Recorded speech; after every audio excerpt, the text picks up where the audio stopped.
spill some tea? A lot of y'all confessed to me that you guys watch gay corn. I knew it ran both ways.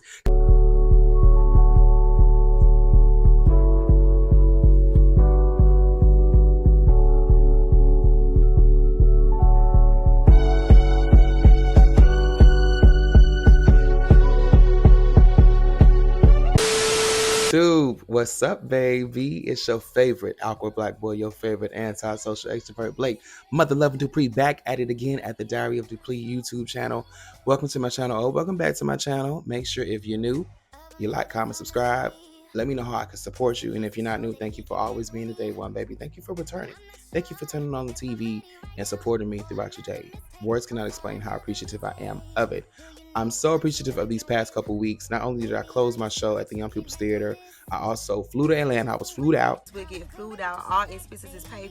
Did a film called Him Plus, and I can't wait for y'all to see it. But that's why my channel has been a little bit dead these past couple days. But I did give y'all some vlogs. So I'm trying to give y'all a versatile channel, not just BQCs. You know, I'm not a verse, but I give you verse energy. And you know who else gives me verse energy? Doechi. Let's talk about her. I kind of want to title this episode Doechi in the Demure Daintiness of the Male Ego, because as we know, it is a very fragile ego. And I know this because I am a male and I can actually say it, even though everybody else says it, but it's just a known fact. Men are sensitive about their ish, even when they shouldn't be, even when something really shouldn't apply to you, unless you are the pot being called the kettle black, or however the fucking saying goes. Now, Doechi was on a Hot Ones episode, and Hot Ones is like this really popular YouTube platform where people eat hot wings and ask questions and cop out or tap out depending on the level of hotness. So she was on an episode with her DJ. I'm going to see if I... You know what's so crazy? I was going to say men. I can play the clip. As you can see, she was on this episode with her DJ, and she was asked, what are her red flags? Doechi was like, straight men. Now, I come from the era of flop talk. I come from the era of meme culture. I come from being a fan of shock value comedy. This was a form of shock value comedy. However, every joke has some truth to it. Now, I be knowing a lot of girls, and I'm not talking about my girls this time. I'm talking about bio-born women. And I know a lot of y'all, when y'all get tipsy and you're with me, and you know, we're having our get-togethers and you spill some tea, a lot of y'all confess to me that you guys watch gay corn. I knew it ran both ways, because there's no way that men can get such pleasure from watching two women being together, and women can't get the same from two men. I know it, and I'm glad that it's becoming more acceptable, because I do see it now being talked about on social media about how a lot of these straight women like watching men on men action. It's cool. You know, I don't like to watch women on women action, but I definitely watch the men on men action. In fact, I take part in it, just not on tape. So I understand. You know, I do think Doechi probably likes bi guys. She probably feels safe with gay men or bisexual men, you know, on a day-to-day basis. Being that she's in this industry, I can understand that. But, you know, you could feel safe with straight men too. I often feel safe with real niggas, no matter what they choose to have sex with. But she was clearly joking, even though the joke may have some truth. Now, I see that they're getting rid of half of the Department of Education, and this should be a very big red flag not to, because more than half of the comments on every single post I've seen about the topic took it personal. Like, y'all don't know when a person is joking. Y'all can't tell when somebody is just, you know, memeing you, you know, taking part of flop vocabulary, giving you a satirical moment. Do y'all know what satire is? I guess not. And you know what's scary is a lot of girls are not gonna know what satire is. Honey, there won't even be a pool, let alone the house. You know what I'm saying? And I do find it intriguing that it took this for Doechi to make headlines again. Not the singles she's just dropped, which are also amazing. You know, the last thing I heard about Doechi outside of this was that she was an industry player. And often when you are popping and being pushed this aggressively, you're going to get the industry plant label. And what I want y'all to understand is Doechi signed, okay? She's been in the game for 5 years. An industry plant is relatively not in the game for 5 years and signed to a label. Those are two green flags of not being industry plant. Is she getting a big push? Yes, it's because she just won Album of the Year, which I wish we would understand that the Grammys does not care about sales. The Grammys does not care about the song being the hottest in the city. the Grammy voters have a lot of bias, in which they have admitted in the past. They're going to have bias. So just because some work of art won a Grammy doesn't mean that it is the most popular work of art at the moment. Now, I do like Doechi, and I do like Denial is a River. I do like Alligator Bites Never Heal. However, I'm very aware of the industry and what is a plant and what's not a plant. If we want to talk about plants, Doechi ain't one of them. I don't think even to this day, the way the industry is formed and how unfortunately it's going to mirror a lot of political regimes and beliefs, it's going to be very hard to make a dark skinned woman an industry plant. Though she's just fucking talented. And that's just what we need to call it. She's just that girl. She's just that cunt. She's Doechi, nigga. Now, I will say, again, she is being pushed. She's supposed to be pushed. Now is the moment to strike while the iron is hot. Doechi is currently going through the Ashanti effect. You know what I'm saying? For the girls who don't remember, and I don't remember, I just do my research, Ashanti was the hottest debut in decades. Nobody had seen a debut like Ashanti in 2002 when she dropped Foolish. What people don't know is that Ashanti's debut may have been hot, but her debut was supposed to be years in the making. Ashanti was supposed to pop around the 90s, along with Aaliyah, Brandy, and Monica. She was signed to a major label. She had the look, she had the aesthetic, she had the steps, and unlike a couple of those girls, she could write her ass off even back then. But she went through turmoils with different labels, and she wasn't popped off until 21. She was still working towards her music for like 5 or 6 years before she could have a debut, let alone a debut that she would just explode from. A lot of people did not expect that to even happen. Foolish sold 150,000 in its first day. And now you look at Ashanti 20 years later, no wonder she's singing those same songs from that same album, because she was a Guinness World Record holder for that one album. And a lot of people gave Ashanti the same flack that they're giving Doechi, and that they give a lot of black girls who are just popping out of the blue. You were named the Entertainer of the Year at the Soul Train Lady of Soul Awards. And some people apparently thought that you didn't have enough standing, hadn't been around long enough, you didn't deserve to receive an award named for Aretha Franklin.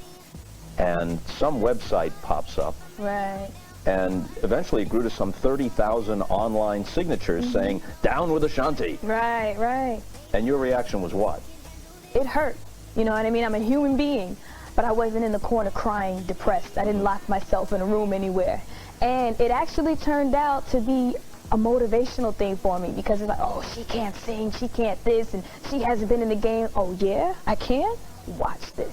You know what I mean? It kind of made me put my, okay, now watch me. It made me put my thick coat on and made me want to kill it and do it even better. You were named the Entertainer. Oh, she's an industry plant. Oh, she's being pushed too much. Oh, she's not that talented. I never heard the record. Y'all know damn well y'all heard Denial Was a River. Period. Just like y'all knew damn well back in the day, Foolish was a bop, Baby was a bop, Movies was a bop, Happy was a bop, and Ashanti's bopping her ass to every club appearance for no less than 50,000 singing those same songs, because those songs hold the weight of time. But I'm going to start calling every girl who's popping or getting that industry push the Ashanti effect. Now, mind you, going this hard can last you the next 10 years. I can see Doechi building her niche fan base within these next couple years and having those people pay her bills for the next 10 or 20 years in the same way that Ashanti is. Ashanti, if we're being honest, hasn't had a hit record on the Billboard chart since about 2004. But does she need one? No. She had that industry push for like 4 or 5 years. She pushed out those hit records and she built a loyal fan base. She tours. She has appearances. Now she's getting brand deals. Now she's an actress. Doechi and a lot of the other girls' teams are so smart. They are mimicking what was done in the 2000s to make sure that they have a long-term income with the art they're creating. Now, I do think Doechi needs to put out a whole nother album next year.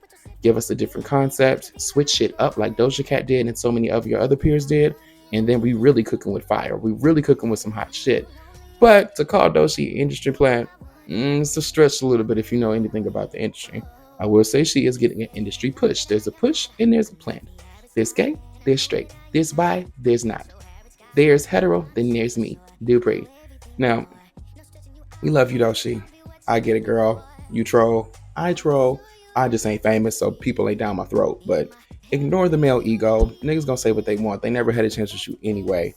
I'm smart enough to know when you're joking, and I'm also smart enough to know when there's some truth behind that joke, Miss Girl.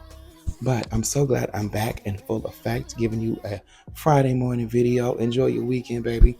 I got a couple more videos coming very soon, so don't get too comfortable with the content I have. Go watch it, go rewatch it, like, comment, subscribe, because I am trying to get to make money off YouTube, y'all, and I'm only like 1,000 views away, I want to say, from making YouTube money, YouTube coin, and I'm already making that TikTok coin, so I'm so happy and blessed to say that.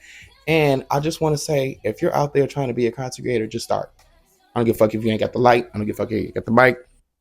Hell, I don't give a fuck if you don't have the latest iPhone. Just start. Make a video 3 to 5 times a day. Build your following. Go live as soon as you can. Start speaking on hot topics. Start, showing who you are as a personality. Give your unpopular opinions. This shit is crazy. Y'all, I made $100 yesterday alone off of one of my videos. Just one of my videos. I already make $100 and counting. And the great thing about these apps is you can get paid for the same video twice. Okay, now hopefully they don't ban Miss Girl April 5th. I pray that they don't. But if they don't, get your ass on your Zoom and get out the hood with your TikTok and YouTube account. You already watching. Y'all already be having 1 million reposts. What's up with that? You know what I'm saying? Go crazy for yourself like you go crazy for others. You feel me? You understand where I'm coming from?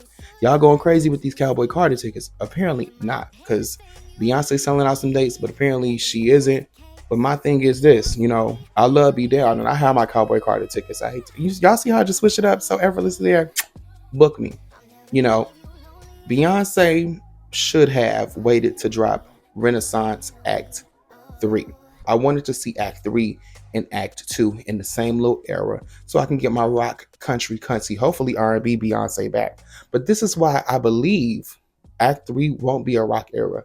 I do think she's going to go back to her roots and get the girls, LaToya, Latavia, Kelly, Michelle, get the girls back in full effect, take them on tour, get a coin from that, and then she gonna retire. And I don't think this last tour after this one, you see how she switched it up and only did 9 cities, right? Only did 9 cities for the Cowboy Carter tour. I think this next one she's gonna make it more intimate because it's gonna be Destiny's Child. And we all know what Destiny's Child gave on their last Destiny Fulfilled album. They gave an arena tour. I think she's going to give us Act 3, and it's going to be a Destiny's Child reunion album, R&B at its core, and then they're going to go on an arena tour. They're going to do press. They're going to do interviews. They're going to film it. They're going to document it. It's going to be an AMC. Everybody misses, not only DC3, we miss all of the girls. We miss LaToya, Latavia, Tanitra. Hell, I miss Luggage. I liked Farrah. She was pretty. She had some great looks, great hair, great skin. Hopefully they're on great terms. You know what I'm saying? And not only that, Dwayne from 2020 just passed away. So this should, fuel the fire even more. If y'all gonna do something and pay tribute to that man, y'all need to do it now. Because we only live once. And the girls really want that. We love country, we love rock, we love Beyonce down. But baby, there was nothing like Beyonce with Destiny's Child. Them girls just had that chemistry. That was a group, bitch. If you've ever seen a group, you've seen Destiny's Child. I mean, if you've ever seen Destiny's Child, that was the pure definition of a real group. Now, mind you, some of them could have sang laid more, because now we all know that them girls can really hold a note. All of them can. Even Latavia at the bass, a very strong bass baritone female singer. Mad respect. But I would love to see them back, at least for like an EP, shit, a demo. You should a couple performances at the City Winery, do something. But yeah, so I guess we talking Destiny and Destiny's Child and Doechi for my latest video. And I'm so excited, y'all. That's why I can't speak. I just missed y'all so much. But make sure you look in the mirror and tell whoever that is in the mirror, whatever you want to be, you already that. So yeah, you been that, you is that, you be that. Until next time, babies. Peace and blessings. I will be picking the top 20 winners. The top 20 winners will get flued out. All expenses is paid for.